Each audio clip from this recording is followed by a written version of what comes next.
Keanu's back in John Wick Chapter 4, and this time he's bringing the hurt to Paris. If you're a fan of the previous films, is this one going to satisfy? John Wick uncovers a path to defeating the High Table, but before he can earn his freedom, Wick must face off against a new enemy with powerful alliances across the globe and forces that turn old friends into foes. I'm not sure how long Keanu Reeves can keep this up because in Chapter 4, his body takes an extreme beating for our viewing pleasure.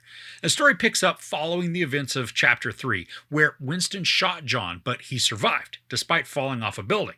Now Wick is back and on the run because the High Table has given carte blanche reign to one of the members, and his goal is to end John Wick. Bill Skarsgård plays the Marquis, and he is an excellent villain. He's suave, smarmy, and ruthless, and he carries out some personal violence that is designed to shock and make us wince, and it does both. I love that while he's kind of over the top as a villain, he's not comedic or absurd. He brings a ton of menace to the character of the Marquis, and he's excellent as somebody that we're meant to loathe. Now we get the return of Ian McShane as Winston and Lawrence Fishburne as the Bowery King, and they're both outstanding as they reprise their roles. Now Fishburne plays the king with a lot of bravado, making him both likable and humorous at the same time. Now he's not in the film a ton, but each scene creates a wonderful dynamic with Reeves as they work together despite being former foes. And McShane is in this quite a bit more, and he plays a more prominent role, especially within Wick's arc. Now, he continues to deliver the posh and the proper dialogue, even when he's smacking somebody down verbally. And I love the father-son dynamic that exists between he and Wick. It's evident every time he calls Wick Jonathan. Now, Jonathan. There's just this respect and concern that's present, but also a sort of love that pokes through, belying any former issues. For this installment, we also get some new cast additions with Shamir Anderson and Donnie Yen. Now, first, Anderson is mysterious as nobody. He's a tracker. He just lurks in the shadows tracking Wick, and he's just waiting for his moment to cash in. Now, he's an excellent fighter, and he's got this dog with him that is probably one of the most vicious characters in the movie. The dog goes absolutely ham on people, and it's a ton of fun when we'll watch a character just start to reach for a weapon, only to hear this low growl off screen. And then the camera pans over to show snarling teeth that then typically end in a character screaming. Anderson gives nobody a good dose of humanity that pokes through, and also a dry sense of humor, making him instantly likable and charismatic. And then with Donnie Yen, he plays a blind character named Kane. Now, talk about smooth, controlled, and deadly. Yen is electrifying as he wields his cane, basically any other weapon he has, because of the fluidity of his movements. He's swift and accurate, and then in the down times when he's not kicking butt, his calm demeanor is often hilarious, bringing a very subtle but genuine sense of humor to the scenes. And whether Kane is fighting with or against Wick, the action is incredibly exciting because of his martial arts mastery. I mean, he makes the moves look effortless, and then that makes the sequences engrossing intense. Now, there's a character who appears about halfway through that at first I wasn't on board with because it almost seemed like this bad guy was inserted for laughs because of his appearance and his presence.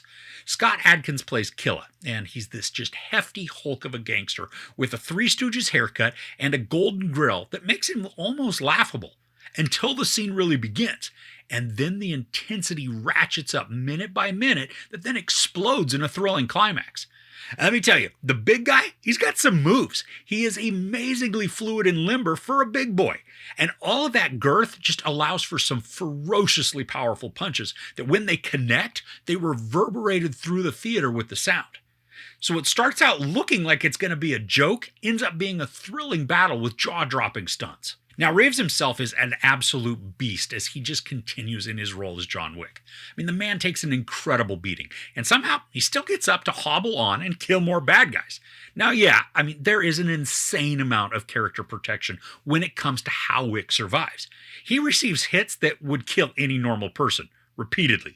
But because he's John Wick, he definitely lives to kick more butt. And I don't say any of this is a negative. I mean, the action is abrupt, violent, devastating, and sometimes hilarious. Reeves maintains his charm and charisma, keeping Wick as the hero of the story, even though he's killing countless people. And of course, a lot of the situations, they are ridiculous, but they're also exactly why I go to see a movie like this. The action, stunts, and violence are turned up way past 11 to deliver almost non-stop carnage. And that's something that the franchise has always excelled at. The fight choreography is immersive and engaging while maintaining an almost impossible pace that doesn't let us catch our breath as opponents continue to just pile into a room. It's kind of like a clown car that's outside with this endless supply of henchmen. Now, as awesome as the fights are, it was noticeable that some of the action was beginning to be slowed down, and some opponents were hesitating before maybe coming back in for a punch or a kick, which then allowed Reeves to regain his footing or find his mark before they continued on. Now, these aren't hugely obvious pauses, but if you're looking for the hesitations in the action, you can see them. Honestly, though, this didn't harm my enjoyment at all. I mean, I can chalk it up to everybody being exhausted from fighting, bad guys included. And also, I really want Wick to win his fights, so a little plot protection during fights, it's just fine by me. Now, I'm impressed at how many action sequences are present. Almost the entire 2 hours and 49 minutes are filled with heart-pounding action and stunt work. There is a massive fight sequence in Osaka, and then several monster scenes that are in Paris, where just a lot of the story takes place. Now, a scene at the Arc de Triomphe is stunning and breathtaking. I jumped and winced and I laughed so many times because the actors and stunt people are fighting in the roundabout as the traffic is speeding by. It's exhilarating and fun, but it's somehow topped more than once. A chase and a fight sequence takes place inside a home that's being renovated, and for this, we get a top-down view that is seamless and it's awesome. Now, at one point, I was getting a tiny bit nauseous because of the movements as we just follow the characters and the action as it moves from room to room. It truly is just seamless and non-stop. And there's also a weapon that's used in this scene that uses shells called Dragon's Breath. You're going to get a kick out of it. Every time it was used, I laughed because of the abruptness and the display of firepower. And the cinematography is something that's excellent in the film. There are a few sunrise scenes that are just stunningly beautiful, patiently taking the time to watch the sun slowly come into view as then the heat warps the air to create these transparent waves. And just like in previous installments, the night skies of cities are expertly caught to showcase bright neons and video walls that will wash a scene with color. And it makes the scenes beautiful to watch, giving a bunch of visual interest even when the action is at a standstill. Now, I'm continually impressed that this series employs very simple storylines, but creates scenarios that are captivating and fresh. The formula almost shouldn't work, especially given the fact that the last movie was also about Wick being on the run from the high table with a huge bounty on his head.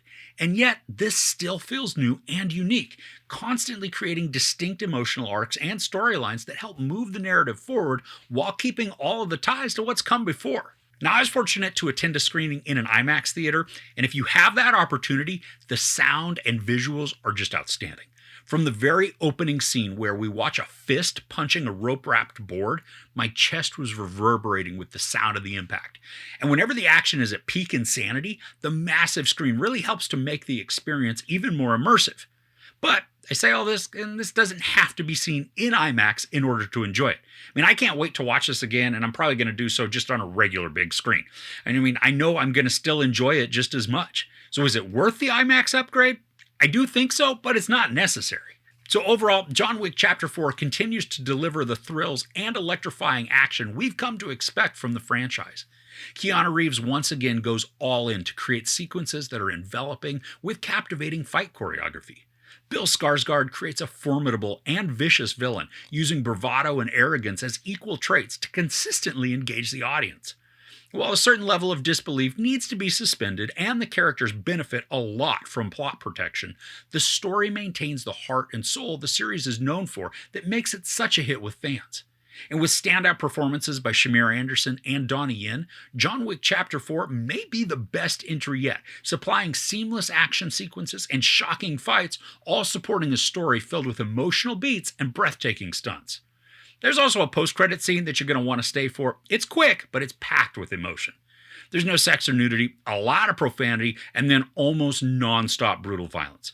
I give John Wick Chapter 4 5 out of 5 couches. So how would you rank the series so far? For me, these just continue to get better and better. I think that this may be the best entry yet, but let me know how you'd rank them in the comments below. If you enjoyed this review, please give it a like. Also, don't forget to share and subscribe. I'm Chris. This is Movies and Munchies. Thanks for couching with me.